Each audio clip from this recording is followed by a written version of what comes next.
with an update on a contract status and more. This is Wrestling Rambles. My name is John, and you're watching the Wrestling Report.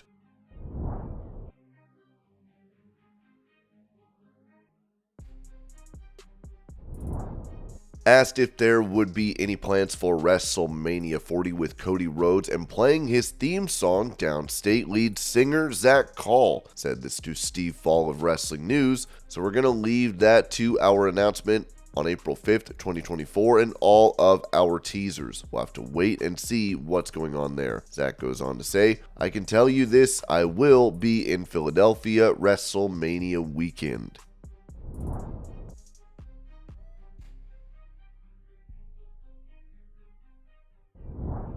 Mentioning an opponent to face in a WrestleMania showdown, Dakota Kai told 97.7 QLZ, I know we just had a match on Friday, but Bayley has been part of my wrestling career. Even before I was with the company, we've known each other for 10 years. She's had a big part to play, obviously, with my time in the company and my coming back. I think there is a lot of history there, and it would be really special for us to have that moment. It could be in any capacity. If it was WrestleMania, that would be insane, but anything at all, that would be a really special fairy tale story for us. Our paths are intertwined. We're gonna have to do it at some point.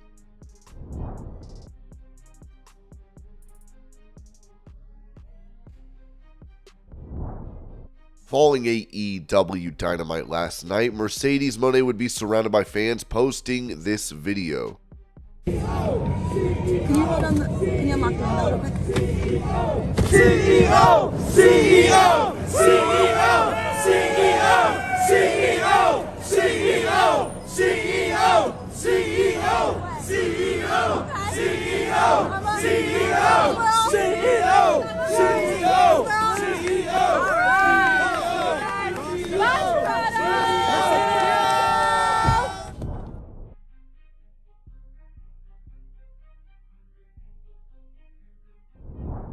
Talking about a potential appearance from Steve Austin at WrestleMania 40, Eric Bischoff noted on his 83 Weeks podcast, I wouldn't be surprised. I would be surprised if we don't see him because of just the level of interest and excitement and enthusiasm, and Steve is still out there. He's still in business. We saw him do a commercial on Super Bowl Sunday. He's still out there. He's not crawled into a hole out there in Nevada on his ranch. He's still out there. So yeah, I expect to see him. Plus, it would be fun. If I was Steve Austin, I'd want to be a part of it.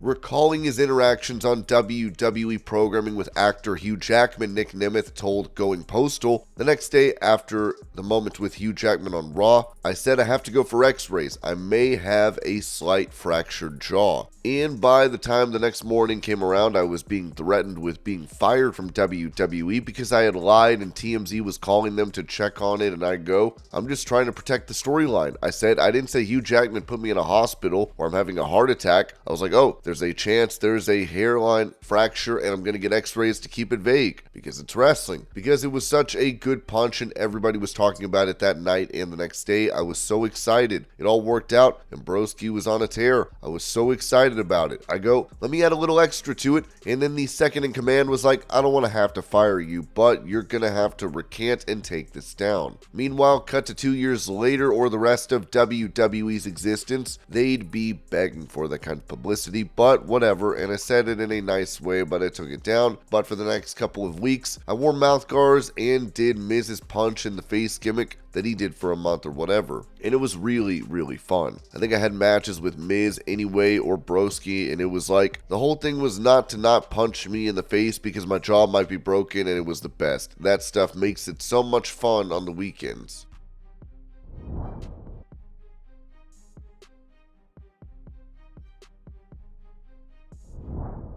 Giving praise to his stablemate Dominik Mysterio, Damian Priest said this on Josh Martinez's YouTube channel. I think Dominik is underrated. I think people see him as the guy that is fun to boo him. Then he gets in the ring and they're like, where does that come from? It's like, no, he's good. He's really good. I think people forget that because they just know the guy that gets booed because it's fun to boo him, and you forget that he can go in the ring. He's very talented. His improvement since he's joined the Judgment Day, I mean, if you look at Dominik a week before he joined the Judgment Day and you look at him now, it's a completely different person. I think people forget about that part too.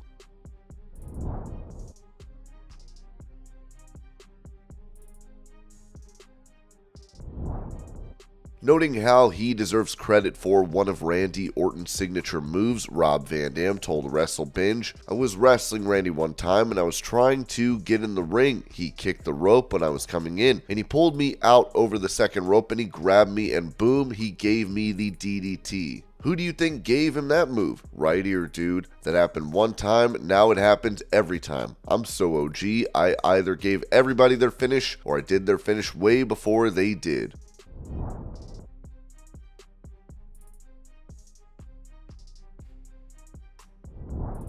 Speaking about the possibility of former New Japan star Tonga joining WWE, AJ Styles said this on the Battleground podcast. "This guy can get after it. I know how good Tama is. The fact that he may be coming over would be awesome. I was hoping he would come over a long time ago, but he didn't have any interest back then. If there is interest now, he's making the right decision."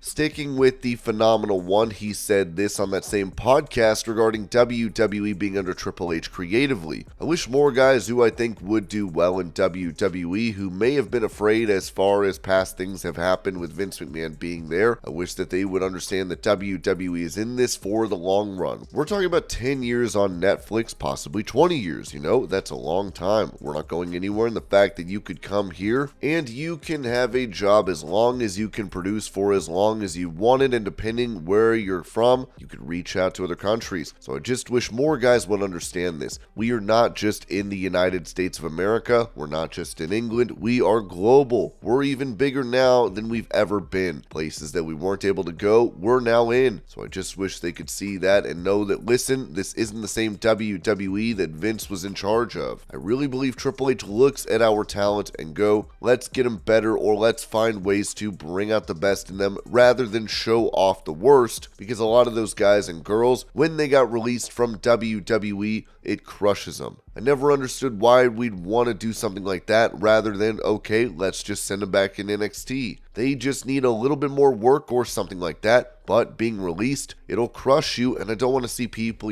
their lives being ruined because of a job. At the end of the day, it's just a job, but still, it's something they've worked for their whole life, and then when you're told you're not good enough, man, that sucks. But it's not the way it is these days. Not with Triple in charge. I think he's doing a great job of making everyone feel important.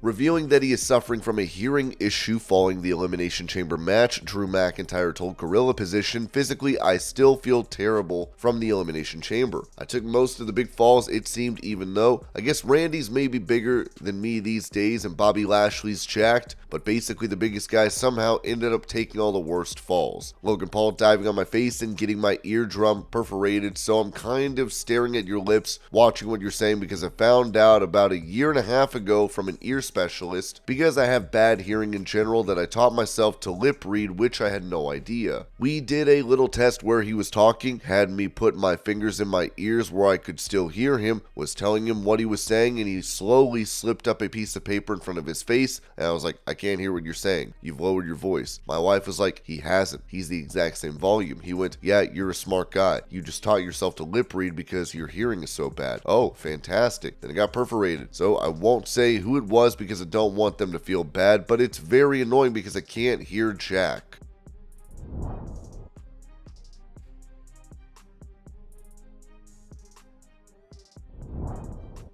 Touching on AEW signing Mercedes Mone, as she is reportedly making $5 million annually, Swerve Strickland said this to Bootleg Kev at Rolling Loud. We're in the process of building a dynasty here at AEW. Mercedes' addition is monumental not only for AEW, but for women's wrestling as a whole. She's a trailblazer in every sense of the word. I've never witnessed a female free agent generate this level of buzz before. She's the top talent. and she's deserving of it. Hopefully, her success will prompt other promotions to invest more in female wrestlers and elevate the industry as a whole.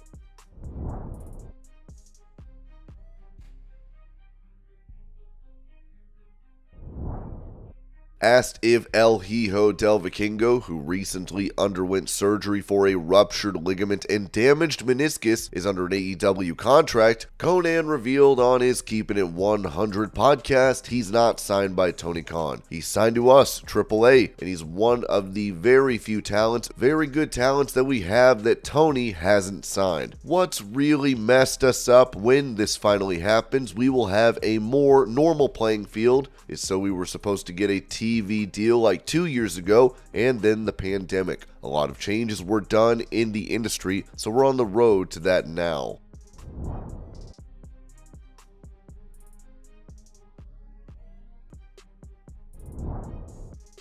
Reacting to the cursing that was seen from The Rock's promo, Eric Bischoff said on his Strictly Business podcast, "They have been entertaining and I agree with you. I would love to see us get away from them scripted promos. When I say yes, I don't mean content-wise as much. It's not like, I mean the kind of language that we're talking about, the kind of stuff that Rock has been saying, particularly in social media. If all of a sudden everybody's doing it, it won't matter anymore. And then what do you have? You have to be careful. And I want to believe that that's what WWE is trying to do. They're not saying no, never, you're never going to be able to do it. I'm hoping that they're looking at him, this particular situation. Yes, there's some latitude because after all, it is The Rock, it is Dwayne Johnson. There's going to be some latitude there, folks, just like there has been with every top talent in every company in the world, whether it's a television company, movie company, whatever. Your top talent is going to be able to get latitude that a lot of other talents aren't. That's just a fact of life.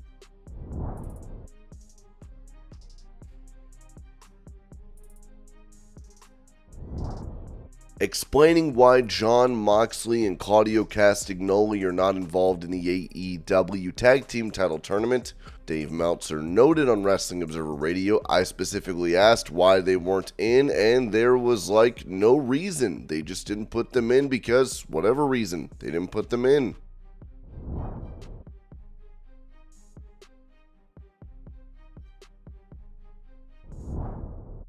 Remembering how he felt having to go out to the ring and have a match following the death of Owen Hart in WWE, The Undertaker said this during a Q&A session on Patreon. Wow, man, it was such an interesting time period. We're all grinding, just trying to do the best that we could, but trying to process the information that somebody just passed away due to some, whatever, the rigging accident. A guy that you spent tons of time with and seen every day for years, and you just losing. 1 minute he's there, and then the next he's not. Then you have to go out and put the pieces together and try and perform. It was probably one of the most difficult, definitely mentally one of the toughest days I think I've ever had. Although we'd already been told, it was kind of like you still didn't believe it. When we came back, we were hoping that something miraculous had happened, and it wasn't true. It was such a tough night. Hindsight being 2020, we should have stopped the show, but you also have an arena full of people too.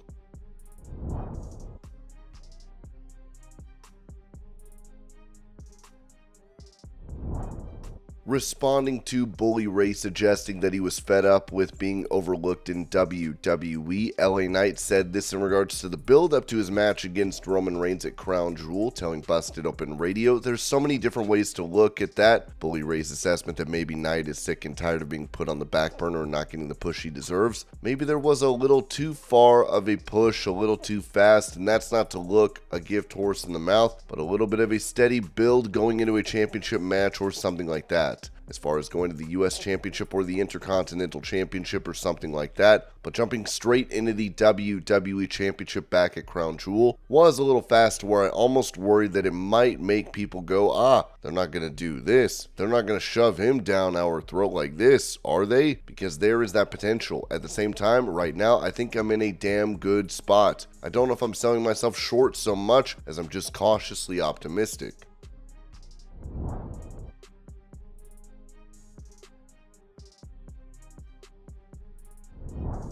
Talking about Paul Heyman's upcoming WWE Hall of Fame induction, Rob Van Dam said on his One of a Kind podcast, "It's pretty cool they're giving him his flowers because he was the man. He's the one that made ECW happen. It's not just him, but he's the guy that made everything possible. It couldn't happen without him. He changed the business. He set new standards. ECW is because of him, his leadership, his braveness, his passion, his artistic direction. All of that is like, thank you, Paul. Thank you, Paul." At the same time, since he's been in WWE, man, he's just moving right up. I knew when I was there back then and we were bringing the ECW back and all that, he didn't get a lot of respect in the way of the other agents didn't like ECW. They were trying to fight it, didn't want it to come in, and they were giving them a hard time. In ECW, he ran everything, and to see him do that on the bigger platform of WWE and to know he's making bank for all those dreams and sacrifices from back in the day, it paid off in that direction.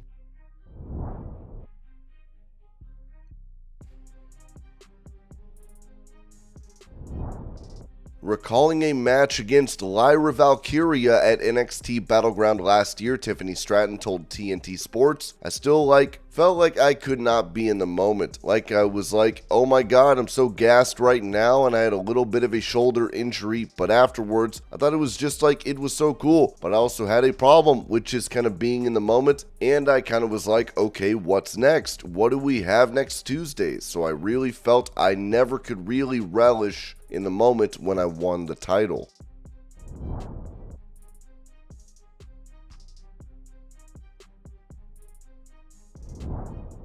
Asked to name her pro wrestling soulmate, Becky Lynch noted during an autograph session for live signing, "The very cool thing about that is I think there's several. I think Charlotte and I obviously have an undeniable chemistry and an undeniable history. I think no matter how many times Charlotte and I have wrestled, I think people are always going to want to see more. And another is Bianca Belair. She's fabulous. I love stepping in the ring with her. Every time we do, I feel like there's a little bit of magic that happens. And so there's a couple. I've loved beating the bejesus out of Nia Jax also. I will say that I've loved it."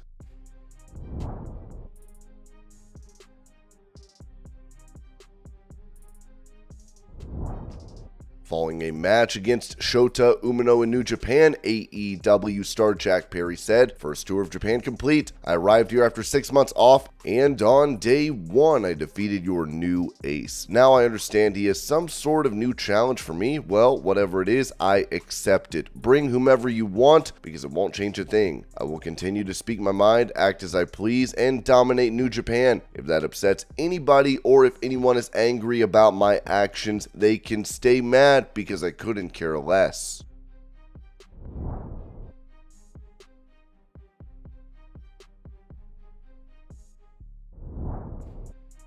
Taking to X, Shayna Baszler called out those that are making fake accounts using her name, writing, "I've been the coolest person on TikTok without even having a TikTok, but I'm tired of scammers making money off me. This is the only real one."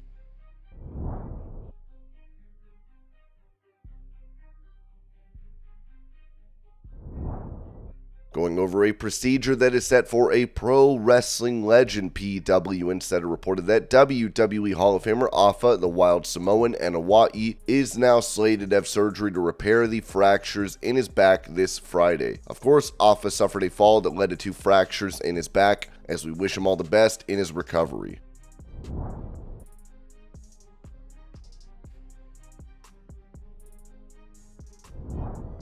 Leveling an accusation against Vince McMahon, former WWE star Ronda Rousey wrote in her book, "It's hard sometimes to know where the evil, unethical, slimeball character of Vince McMahon played out for the cameras ends and the actual questionably ethical, many times sued and multiple times accused of sexual misconduct, Vince McMahon begins. That blurred line between character and reality is a recurring theme within the WWE universe. Pay-per-views are held in major cities like New York, Los Angeles, and Philadelphia, as well as now twice a year in Saudi Arabia, a nation that restricts the rights of women in a way that I'm certain Vince McMahon wishes he could."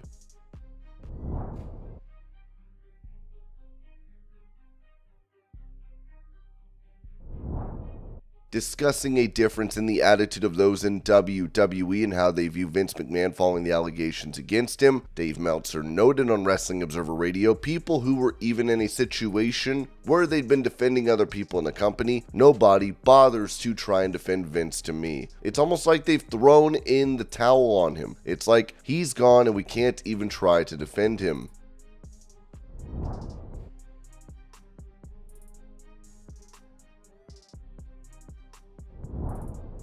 For a new development in the sex trafficking lawsuit against Vince McMahon, John Laurinaitis, and WWE, Ringside News wrote that recent headlines have been dominated by allegations against former WWE CEO and chairman Vince McMahon, implicating him in a lawsuit alleging involvement in sex trafficking, unauthorized sharing of nude photos, and explicit videos of Janelle Grant, a former WWE employee, among other accusations. The lawsuit also implicates the company itself and former WWE executive John Laurinaitis. A statement from Laurinaitis' lawyer emphasized his denial of the allegations and his intention to vigorously defend himself against what they termed a misguided complaint. The lawyer asserted Laurinaitis' innocence, portraying him as a victim rather than a perpetrator, and expressing confidence that the truth will prevail. Court documents obtained by PW Insider reveal that Laurinaitis has taken steps to address the lawsuit, filing a waiver of service on March 20th with the United States District Court of Connecticut. This action indicates his acknowledgement of the lawsuit filed by Grant and others without requiring formal service. Laurinaitis has committed to responding within the specified time frame, signaling his readiness to address the allegations laid against him.